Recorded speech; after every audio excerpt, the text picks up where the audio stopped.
हरे कृष्णा। क्या आप जानते हैं अमृत कलश छिन जाने के बाद देवताओं का क्या हुआ?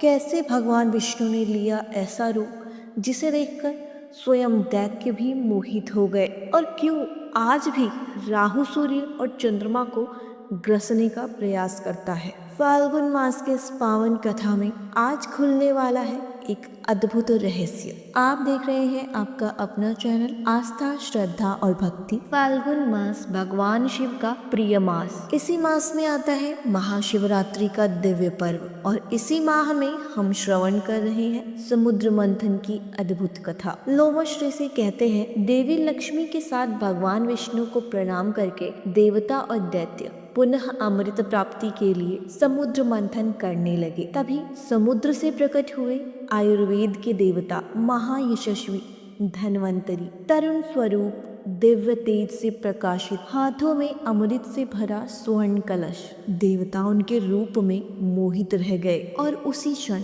दैत्य वृषपर्वा ने झपट्टा मारकर अमृत कलश छीन लिया। अमृत लेकर दैत्य पाताल लोक की ओर चले गए। देवता निराश होकर भगवान नारायण के पास पहुंचे। उनका मनोरथ टूट चुका था। तब भगवान विष्णु ने कहा, हे देवताओं, भय मत करो, मैं योग माया से दानवों को मोहित कर तुम्हारे लिए अमृत ले आऊंगा।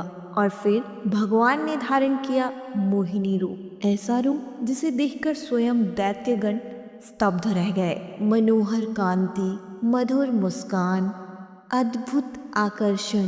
राजा बलि बोले, हे देवी, हमारे विवाद का अंत कीजिए, आप ही अमृत का विभाजन कर दीजिए। मोहिनी ने कहा, विद्वान पुरुषों को स्त्रियों पर सहज विश्वास नहीं करना चाहिए। दैत्य पहले ही योग माया से मोहित थे, उन्होंने सब स्वीकार कर लिया। मोहिनी ने उन्हें व्रत, स्नान और प्रातःकाल पारण की सलाह दी।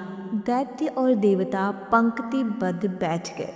मोहिनी देवी हाथ में अमृत कलश लेकर आईं। उन्होंने कहा, अतिथि देवो भव, पहले अतिथियों का सत्कार होना चाहिए। राजा बलि ने कहा, हे देवी, जैसा उचित समझे वैसा करें। और फिर मोहिनी ने सबसे पहले देवताओं को अमृत पिलाना प्रारंभ किया। देवता अमर हो गए, परंतु एक दैत्य राहु देवताओं की पंक्ति में बैठ गया। जैसे ही अमृत उसके कंठ से नीचे उतरने वाला था, सूर्य और चंद्रमा ने संकेत दे दिया। क्षण भर में भगवान विष्णु ने सुदर्शन चक्र से उसका मस्तक काट दिया। उसका सिर अमर हो गया और तभी से राहु सूर्य और चंद्रमा को ग्रसने का प्रयास करता है। यही है ग्रहण का रहस्य। लेकिन इसके बाद देवताओं और दैत्यों के बीच जो भयंकर युद्ध हुआ, उसमें कौन विजयी हुआ, क्या हुआ राजा बलि का, ये जानेंगे हम फाल्गुन मास कथा श्रृंखला की अगली कड़ी में। यदि आपको ये कथा श्रवण प्रिय लगा हो तो वीडियो को लाइक करें, शेयर करें और चैनल आस्था, श्रद्धा और भक्ति को सब्सक्राइब करना न भूलें। कल फिर मिलेंगे एक और दिव्य कथा के साथ। हरे कृष्ण, जय शिव शंकर।